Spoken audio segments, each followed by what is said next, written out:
Hello again, and welcome to another edition of Mastermind Minutes. My name is Gary Occhiogrosso, and I am the founder and managing partner for Franchise Growth Solutions and the publisher of Franchise Moneymaker.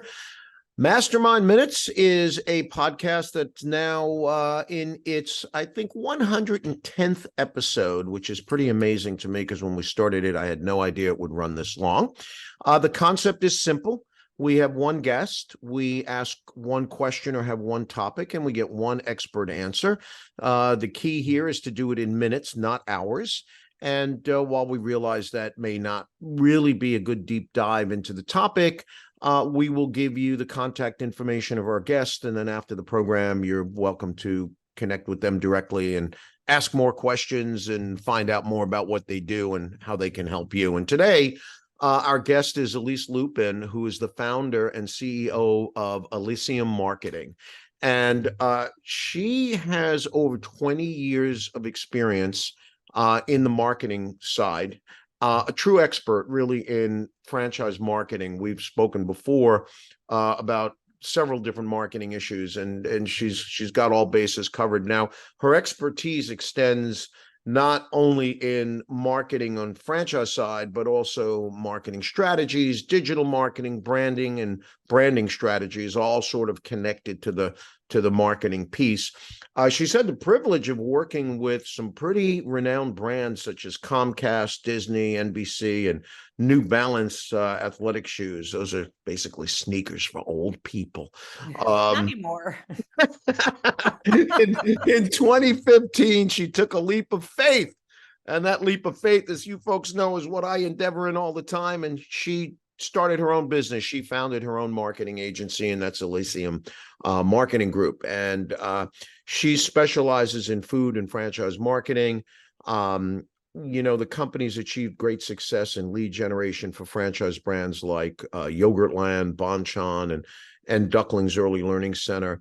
Her expertise in digital marketing and branding has been instrumental in driving growth for her clients, and not only in terms of the growth, but also the education and the knowledge that she shares. We're going to be at a conference in a couple of weeks, and I'm really looking forward to learning more from you. So, Elise, thank you very much for being with us today. I truly appreciate it.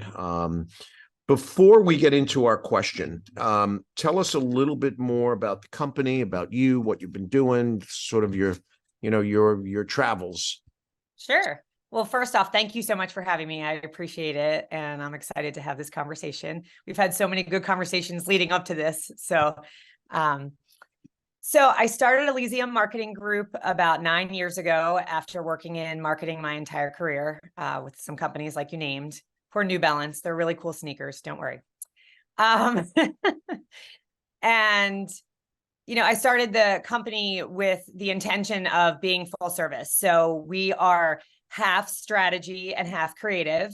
We have two full-time, phenomenal creative graphic designers on staff, and we have strategists in each area of digital marketing. So we have PPC specialists, SEO specialists, email marketing, social, etc.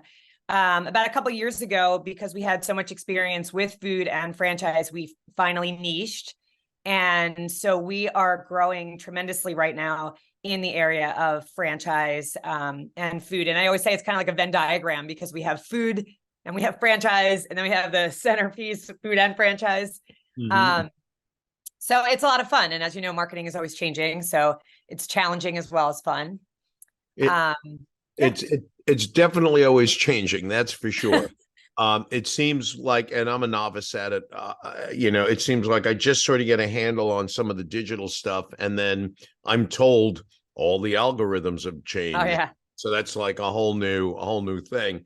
So sort of with that in mind, and it kind of takes us to the question, I don't know. I read your recent article, what are some of the, I think you had the top 5, what are the top 5, 4, 8, whatever number you want to give us, things that can be done right now, that a franchisor can do right now to market for potential franchisees in that ever-changing digital world and marketing world that you just spoke of? Yeah, so each brand is a little bit different, but I would say overall, The first step that I always like brands to take is to really take a good look at their branding. What message are they conveying? Do they look professional? Most established brands, that are well known don't have this problem, but definitely emerging brands and re-emerging brands need to take a look at, are their brands consistent? Are they conveying who they want to be and what they want to be? It's really hard to sell your product if you don't know who you are.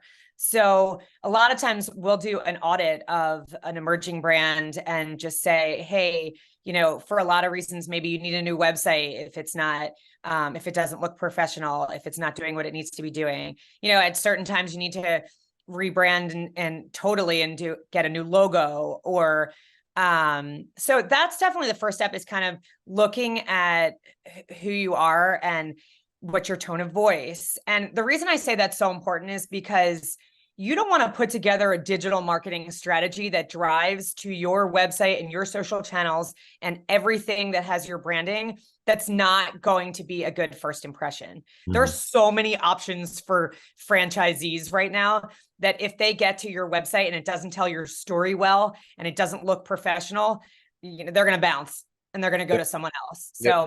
So let's unpack a little bit of that before we go too far down the road. I'm already confused. Not Sorry. really. I took you to a confusing place already. All right.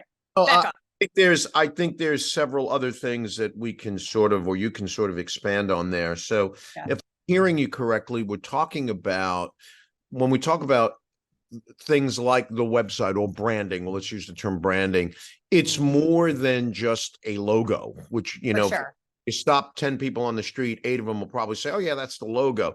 But what I'm hearing you say is that it's the messaging, which could be the actual content, say on a website or on some poster or something that might hang in a restaurant, if we're talking about a quick service restaurant. But also the look, the color palette, the feel, the brand voice. You mentioned the brand voice, so that it doesn't, so when the brand is speaking to me, it's the same person, so to speak, not 5 different people. And the other thing is too, you want to make sure that you touch on your differentiation.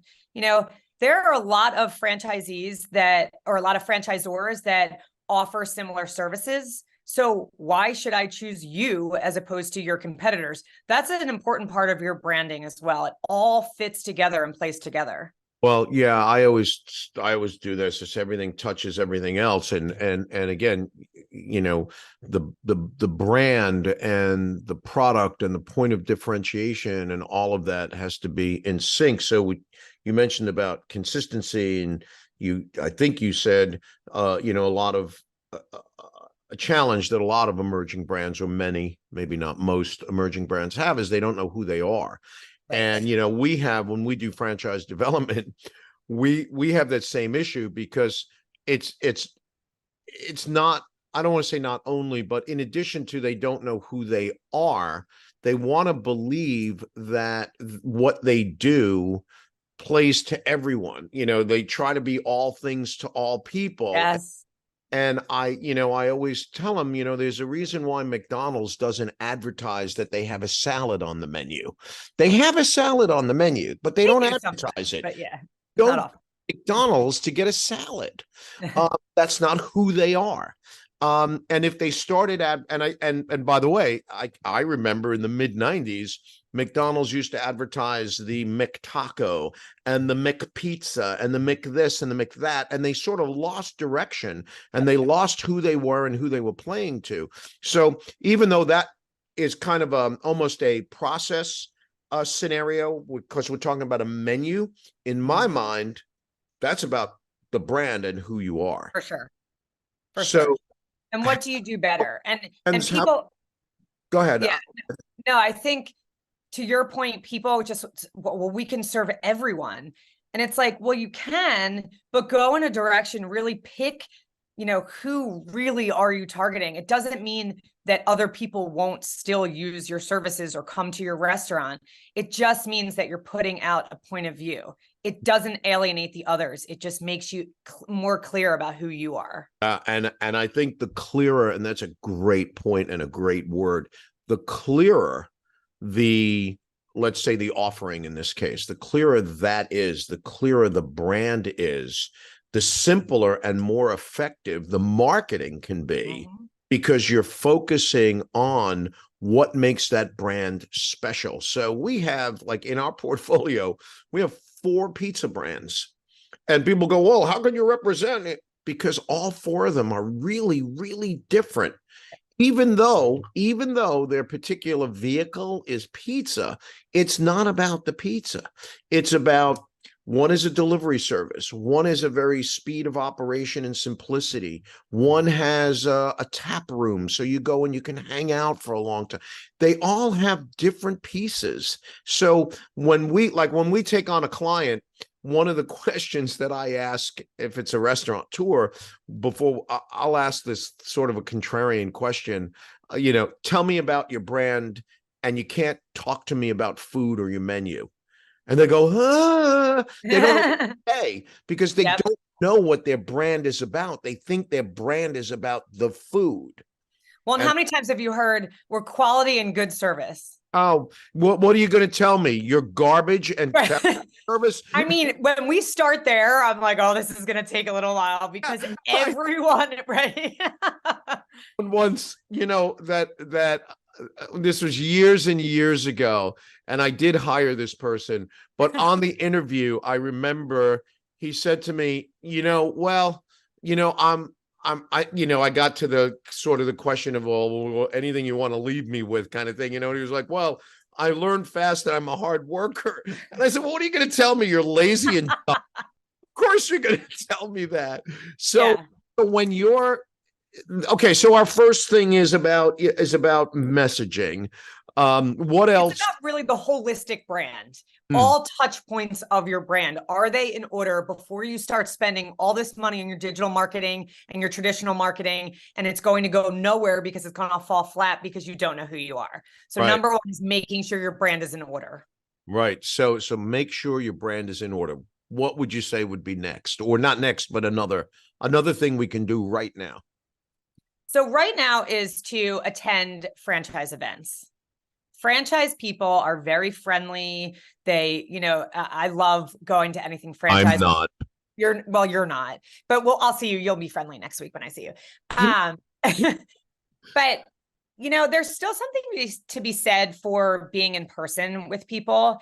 And that's where a lot of the players are. So if you want to be running in this industry, showing up at different events, joining the IFA, little plug there, but, and talking about your brand to people is really important. Yes, if your brand's in order, people can learn, they can get information, but there's nothing like the passion of the franchisor talking about why, they should be chosen and why they started the concept, and, other franchisees that may be in person that you can talk to who are thrilled that they made that choice. So there is something still to be said about that in person, talking to people, fish where the fish are. If you're at a conference where people are looking to possibly buy a franchise, it's a great place for you. Right. Okay. So let's talk about that then for a minute and expand on that. So, I think I'm going to separate that a little bit and say we've got conferences, and then we've got sort of franchise expos, and they attract maybe different people. So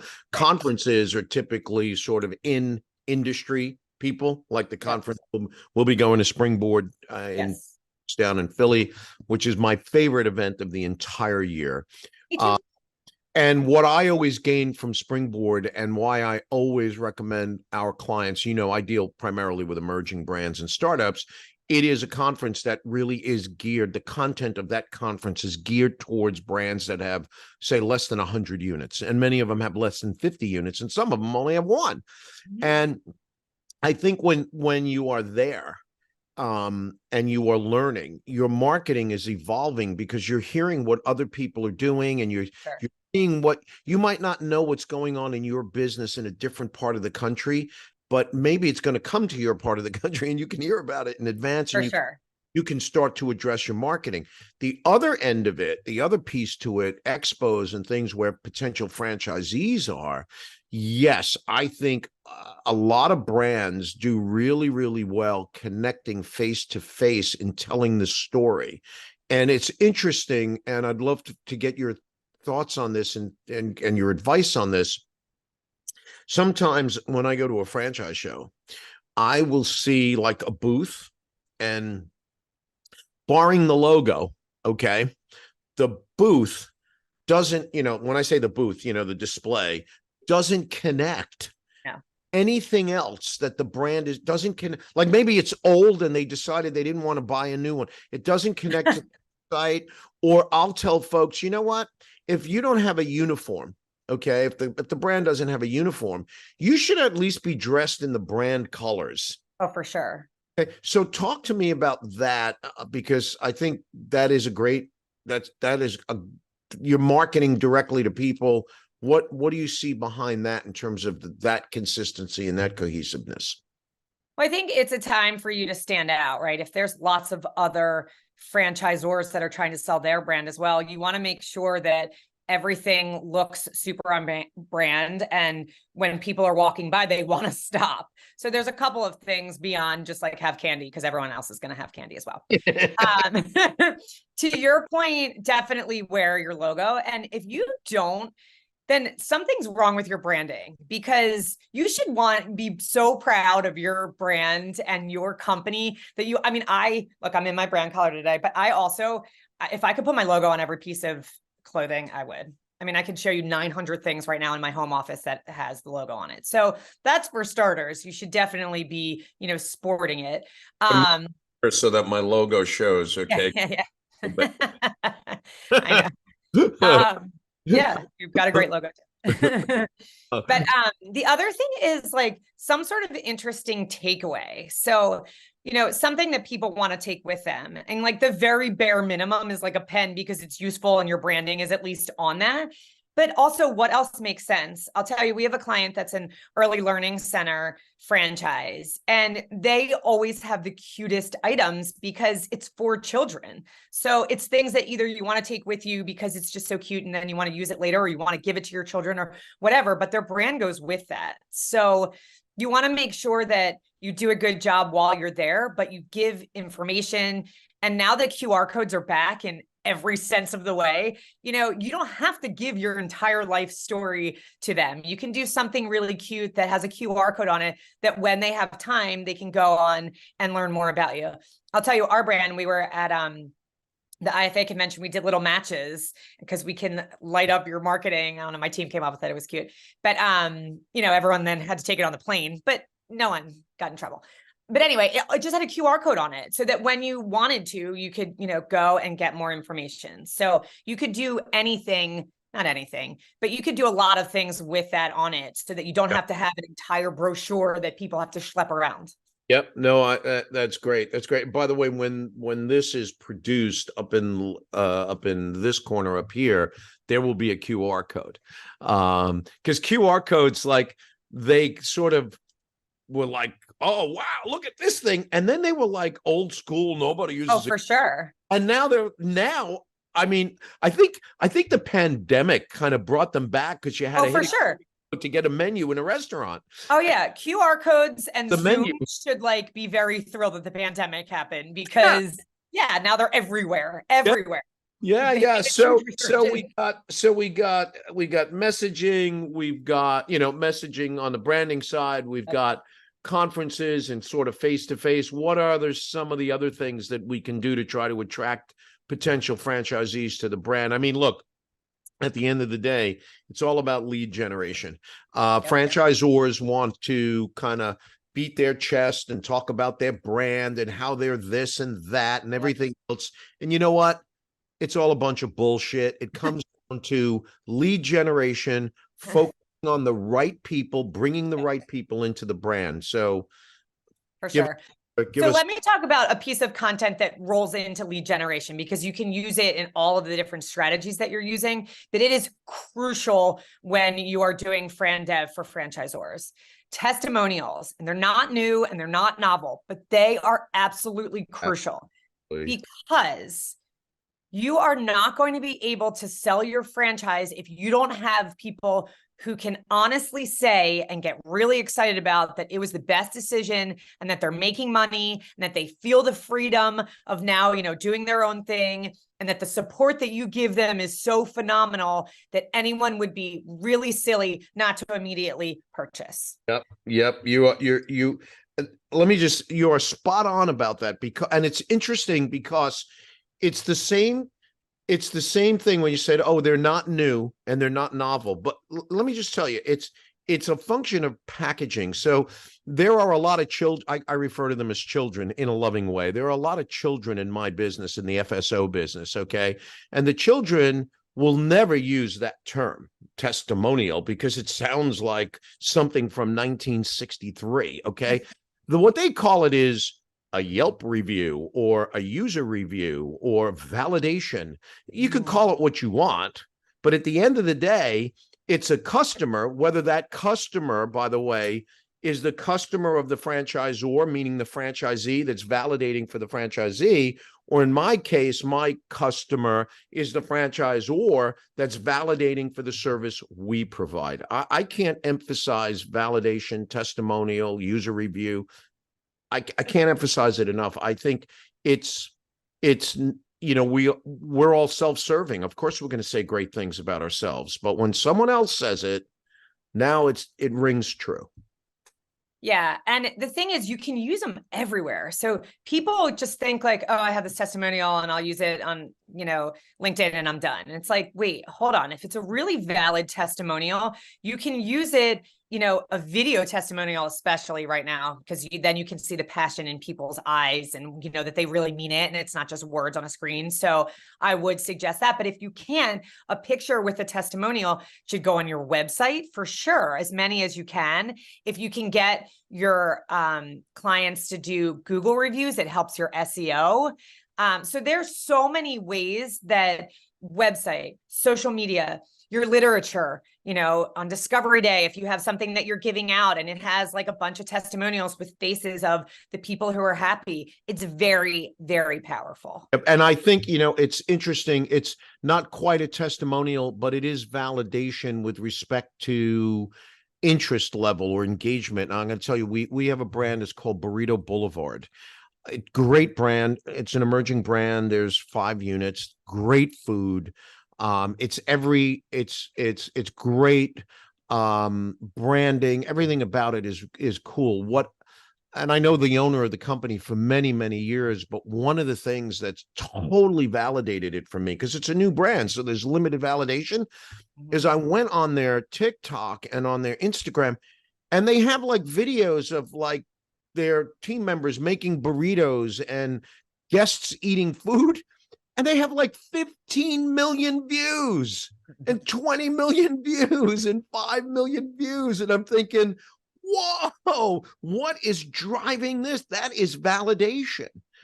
So if you're not doing that, you're losing out on that level of exposure. So to me, and the other thing I would say too, if you don't have many locations, because it is hard to get a testimonial when you're like, hey, I have one franchisee and it's my brother, right? You're like, my brother-in-law, and he thinks right. And when he has the same last name. So what are we doing here?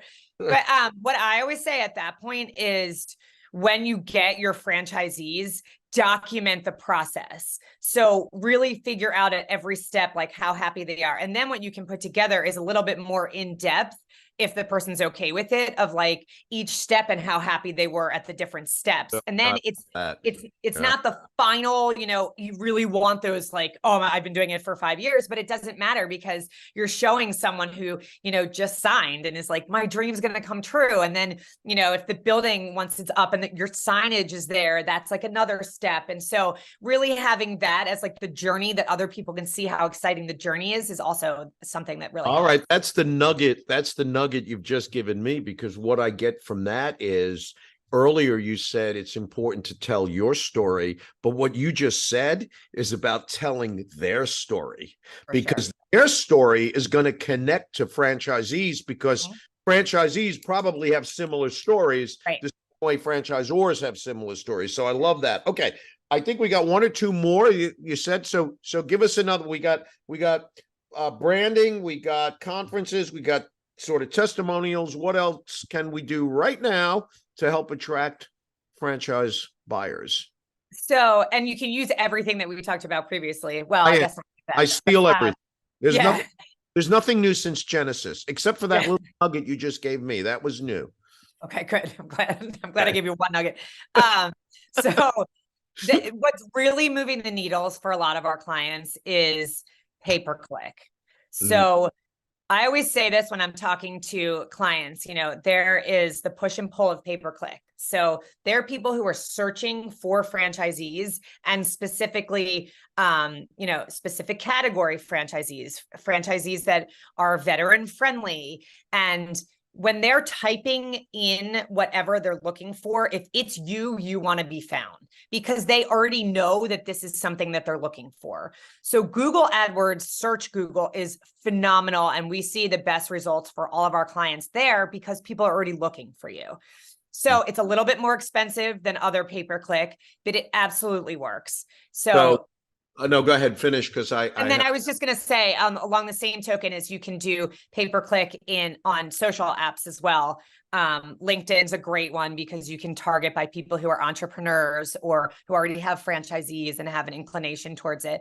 But the main difference in what I was saying about the push and pull is that on social media, they're not searching specifically for you. So it is more of a brand awareness play of, look, this is what we offer, and this is why you should start putting us in your consideration set. Once they're at Google, they've already decided that they're a step closer in the funnel to purchasing a franchise. So doing them together is a really strong strategy. It's creating awareness for the top of the funnel, and then it's also creating conversions for the bottom of the funnel. Now I was jumping in there because I'm like we're going through some changes right now with strategies for our clients who were primarily doing social because of the cost of say Google stuff.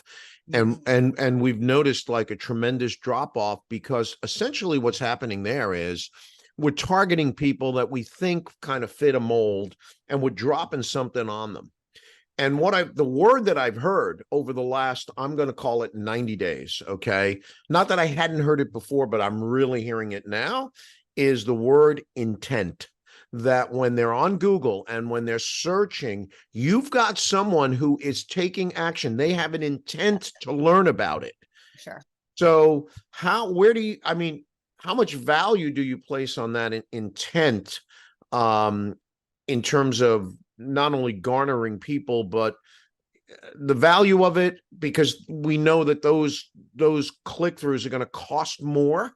Does it make It's absolutely valuable. So buying a franchise is a very considered purchase. It's not like that sweater that you see that, okay, if I buy that for $40, it's not going to, affect my livelihood, right? So it's something that people are going to think through for a long time. So to your point, if they have the intention of purchasing a franchise and they type that in, they're way further along the journey of being more serious about purchasing a franchise. So they would become a lead way sooner than someone that we are just getting in front of and saying, this is a great idea, you should think about this. Because that person still has, if they haven't done their homework, they still have to figure out how liquid they are. What's the right franchise for them? What's the right brand within, to your point, they might want a pizza franchise, but there's how many? So then which one makes sense financially and which one makes sense with how they, run their system? And there's so many different options that it is worth it, in my opinion,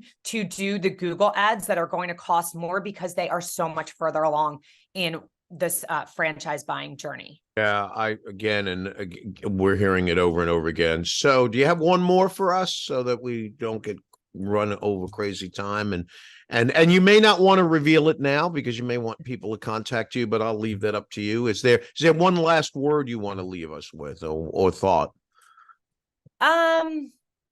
One last word or thought. I would just say that have fun with it.